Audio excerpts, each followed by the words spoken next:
नमस्कार. माय commerce lab या YouTube चॅनलमध्ये आपल्या सर्वांचं पुन्हा एकदा स्वागत आहे. मित्रांनो, आजच्या व्हिडिओमध्ये आपण सोलापूर विद्यापीठाच्या BCom third year semester 6 MMP आधुनिक व्यवस्थापन पद्धती मॉडर्न मॅनेजमेंट प्रॅक्टिस या विषयाचं मागील वर्षाच्या प्रश्नपत्रिकेचं विश्लेषण या व्हिडिओच्या माध्यमातून बघणार आहे. ठीक आहे. आता मागील वर्षाच्या प्रश्नपत्रिकेचा अभ्यास करणं का महत्त्वाचं आहे हे तुम्हाला मी खूप साऱ्या व्हिडिओमध्ये सांगितलेलं आहे. आता पुन्हा आपण त्यावर वेळ वाया घालवणार नाही. आपण डायरेक्ट आता प्रश्नपत्रिकेचं विश्लेषण या ठिकाणी पाहूयात.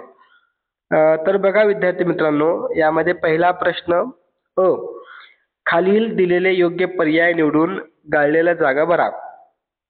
8 प्रश्न 8 मार्क या ठिकाणी आहे. म्हणजे एका प्रश्नासाठी 1 मार्क.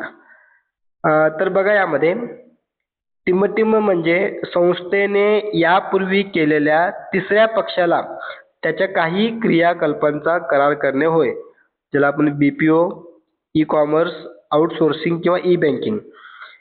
तर बघा ह्याचं जे उत्तर आहे आउटसोर्सिंग असं येतो. कारण तिसऱ्या पक्षाला आपण काय करतो, कामाची जबाबदारी देत असतो आणि त्यासोबत करार करणं. ठीक आहे, ज्याला आपण बाह्य स्रोत असं देखील म्हणतो. आउटसोर्सिंग आहे. ठीक आहे, थर्ड पार्टी असते आउटसोर्सिंग. पुढे बघा प्रश्न दुसऱ्या या ठिकाणी, टिंबटिंबमुळे BPO साठी भारत हे पसंतीचे ठिकाण आहे. ऑप्शन BPO साठी करमुक्त क्षेत्र, स्वस्त लोक, स्वस्त मनुष्यबळ आणि खराब परिस्थिती. तर तुम्ही या ठिकाणी बघा याचं होतं जे उत्तर आहे BPO साठी, ज्याला बिझनेस प्रोसेस आउटसोर्सिंग असं म्हणतो, ज्यामध्ये स्वस्त मनुष्यबळ, भारतामध्ये मनुष्यबळाची संख्या भरपूर आहे. कामगार कर्मचारी हे भारतात भरपूर उपलब्ध होतात आणि स्वस्तमध्ये उपलब्ध होतात, म्हणून BPO साठी हे पसंतीचे ठिकाण आहे. स्वस्त मनुष्यबळ, ऑप्शन क्रमांक सी.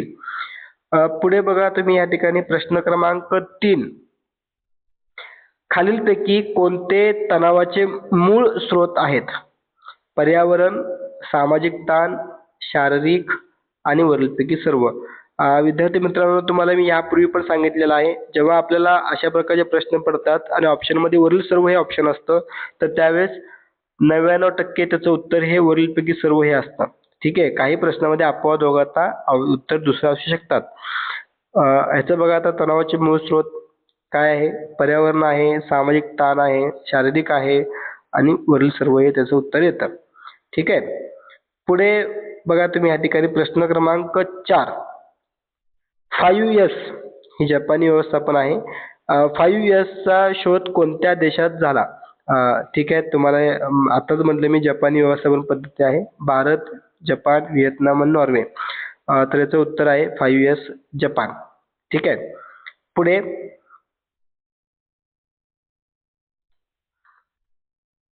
5वा प्रश्न, सेरी या जपानी शब्दाचा इंग्रजी समतुल्य काय आहे?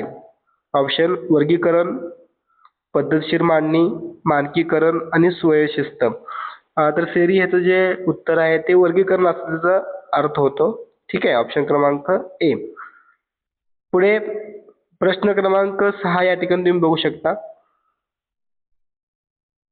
सेरी म्हणजेच काय, वर्गीकरण म्हणजे काय, अनावश्यक वस्तू कामाच्या ठिकाणामधून काढून टाकणं म्हणजेच वर्गीकरण. ज्या काही अनावश्यक वस्तू असतात ते आपण तिथून काढून टाकतो.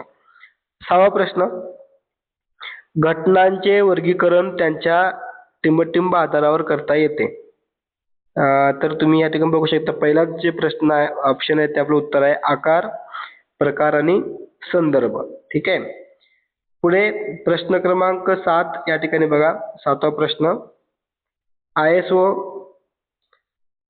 9000 म्हणजे 9 आणि 3 वेळा 0 ही जी मालिका आहे ते टिंबटिंब आहे. यामध्ये प्रमाण व्यवस्थापन मानके, पात्रता व्यवस्थापन, गुणवत्ता व्यवस्थापन आणि वरीलपैकी कोणतेही नाही. तर ISO 9000 ही जी सिरीज आहे ही सिरीज क्वालिटी मॅनेजमेंट सिस्टीम म्हणजे गुणवत्ता व्यवस्थापनासाठी वापरली जाते. त्यामुळे हे उत्तर आहे ऑप्शन क्रमांक सी, गुणवत्ता व्यवस्थापन मानके. पुढे बघा प्रश्न 8वा या ठिकाणी, राष्ट्रीय आपत्ती व्यवस्थापन संस्था स्थापना टिंबटिंब रोजी झाली. 23 सप्टेंबर 2002, 14 ऑगस्ट 2001, 16 ऑक्टोबर 2003 आणि 14 ऑगस्ट 2004. तर राष्ट्रीय आपत्ती व्यवस्थापन संस्था याचं जे उत्तर आहे मला वाटतं 16 ऑक्टोबर 2003 आहे. तुम्ही कन्फर्म करा. 16 ऑक्टोबर 2003 किंवा 14 ऑगस्ट 2004. तुम्ही कन्फर्म करा मित्रांनो याचं उत्तर. 16 ऑक्टोबर 2003 हे बरोबर उत्तर आहे असं मला वाटतं. तरी तुम्ही ऑप्शन या ठिकाणी कन्फर्म करून घ्या. ठीक आहे. राष्ट्रीय आपत्ती व्यवस्थापन संस्था 16 ऑक्टोबर 2003. पुढे बघा आणखी काही महत्त्वाचे प्रश्न बघूयात आपण जेणेकरून तुम्हाला परीक्षेच्या दृष्टिकोनातून ते महत्त्वाचे असतील. प्रश्न दुसरा, थोडक्यात उत्तर लिहा. ब मध्ये बघा प्रश्न पहिला ब. खालील संकल्पना स्पष्ट करा. 4 मार्कासाठी प्रश्न आहे. सिक्स सिग्मा आणि कार्यक्रम व्यवस्थापन हे तुम्हाला थोडक्यात लिहायचं आहे. आणि प्रश्न दुसरा, थोडक्यात उत्तर लिहा. कोणतेही 2 6 मार्कासाठी हे विचारले गेले. यामध्ये तुम्हाला 3 प्रश्न आहेत. त्यापैकी 2 तुम्हाला उत्तर त्याचे लिहायचे आहेत. पहिला आहे 5S प्रणाली स्पष्ट करा. दुसरा या ठिकाणी व्यवसाय प्रक्रिया आउटसोर्सचे भविष्य सांगा. आणि तिसरा आहे ISOचे महत्त्व सांगा. पुढे प्रश्न तिसरा, दीर्घोत्तरी प्रश्न लिहा असं म्हटलं आपल्याला. ताण व्यवस्थापन म्हणजे काय आणि तणावाचे परिणाम स्पष्ट करा. 10 मार्काला एक हा प्रश्न आहे. आणि प्रश्न चौथा जो आहे, खालीलपैकी कोणत्याही एका प्रश्नाचे उत्तर लिहा. 12 मार्काला तुम्हाला या ठिकाणी एकच प्रश्न उत्तर तुम्हाला लिहायचं आहे. कायझन म्हणजे काय, त्याचे तत्वज्ञान आणि सूक्ष्म पातळीचे तंत्र स्पष्ट करा. किंवा ISO गुणवत्ता मानक आणि त्याचे महत्त्व स्पष्ट करा. तर मित्रांनो मी तुम्हाला नेहमी सांगत असतो की ज्या प्रश्नाचं उत्तर आपल्याला जास्त माहिती असतं, भरपूर लिहिता येईल अशा प्रश्नाचं उत्तर तुम्ही या ठिकाणी लिहू शकता. तर विद्यार्थी मित्रांनो अशा पद्धतीने आजच्या या व्हिडिओमध्ये आपण MMP या विषयाचं मागील वर्षाच्या प्रश्नपत्रिकेचं विश्लेषण थोडक्यात या ठिकाणी बघितलेलं आहे. व्हिडिओ आवडल्यास लाईक करा आणि आपल्या विद्यार्थी मित्रांपर्यंत हा व्हिडिओ पोहोचवा, शेअर करा. आणि मित्रांनो अशाच प्रकारचे व्हिडिओ अपडेट कॉमर्स संदर्भात माहिती पाहण्यासाठी आपल्या माय कॉमर्स लॅब या यूट्यूब चॅनलला सबस्क्राईब करा व त्याचबरोबर बेल आयकॉनला क्लिक करा. ठीक आहे. चला तर मग आता आपण थांबूया. पुन्हा भेटूया पुढील व्हिडिओमध्ये. सर्वांचे या ठिकाणी मनःपूर्वक धन्यवाद. थँक्यू.